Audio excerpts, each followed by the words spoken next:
Wiribuara ketiga.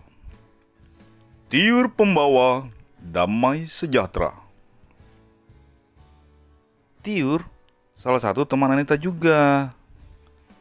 Ia sepupu dari Tigor. Ayah Tigor adalah seorang pengusaha sembako yang kaya raya. Karena Anita sejak kecil sudah kehilangan ayah dan ibunya, ia diurus oleh orang tua Tigor. Kita kembali lagi ke Tiur ya. Tiur itu orangnya lembut hati dan tidak suka bermusuhan dengan orang lain. Suatu kali, Tiur berlatih bulu tangkis di lapangan dekat rumahnya. Tiur mengajak Erika untuk bermain bulu tangkis berpasangan melawan pasangan Tina dan Tini. Itu si kembar dari perumahan sebelah yang masih satu sekolah juga dengan mereka.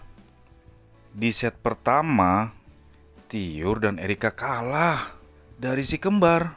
Tetapi di set selanjutnya, Tiur dan Erika berhasil mengalahkan Tina dan Tini.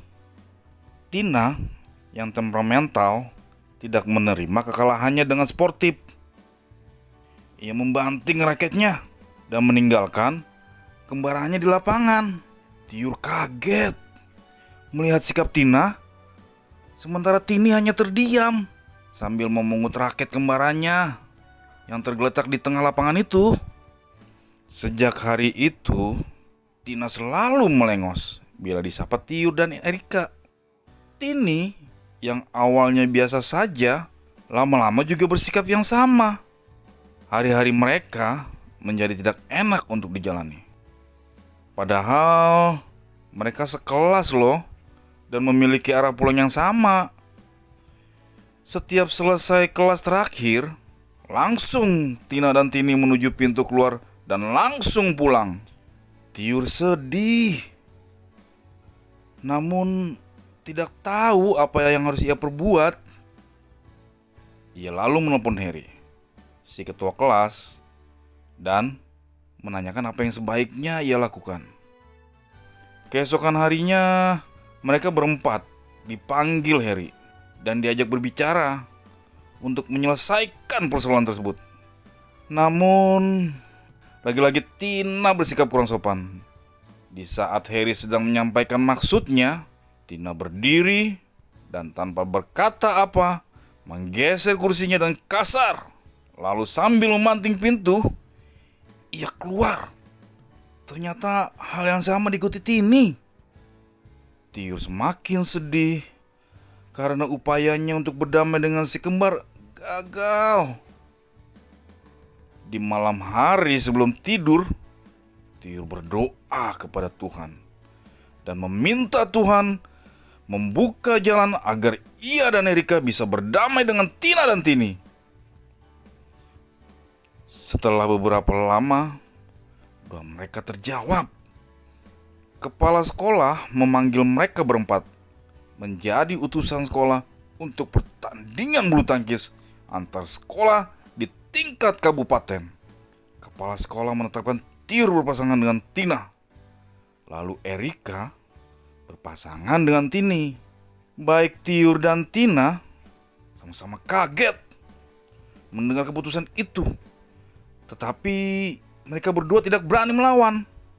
Selama latihan persiapan, Tina dan Tiur tidak saling bertegur sapa. Sampai akhirnya dia memberanikan diri untuk datang lebih dahulu menyapa Tina saat mereka beristirahat. Tiur mengulurkan tangannya dengan berkata, "Bila pertandingan kita terakhir di lapangan komplek tempo hari melukaimu, aku Tiur meminta maaf." Ternyata tangan Tiur disambut oleh Tina dan ia pun meminta maaf. Sebelum mereka melanjutkan pertandingan, Tina sempat bertanya pada Tiur, "Yang salah itu kan aku karena tidak menerima hasil pertandingan dan marah-marah. Kok malah kamu yang minta maaf?" Tiur menjawab Tina, Di gerejaku, oleh kakak-kakak sekolah minggu, aku diajarkan bahwa kita semua adalah pembawa damai. Kita tidak membawa permusuhan atau kekacauan, tetapi membawa kedamaian. Tina yang masih keringatan memeluk Tiur dan berbisik, "Maafkan aku ya Tiur, kamu memang pembawa damai." Dan mereka kembali berkawan dan berjuang bersama dalam pertandingan yang menanti mereka.